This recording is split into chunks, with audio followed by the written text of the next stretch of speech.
Hello বন্ধুরা, আজ আমার বাড়িতে গেস্ট এসেছে, তো কী রান্না করলাম সেটাই শেয়ার করছি।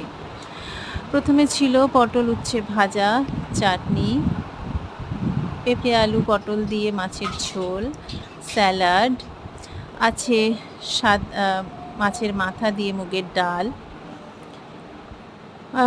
আর আছে সাদা পনিরের তরকারি, চিলি চিকেন,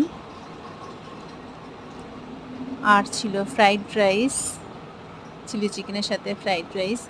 আর বাকি যে মেনুগুলো দেখালাম এর সাথে ছিল সাদা ভাত। সাদা ভাতটা হয়ে ওঠেনি বলে আর দেখানো হয়নি।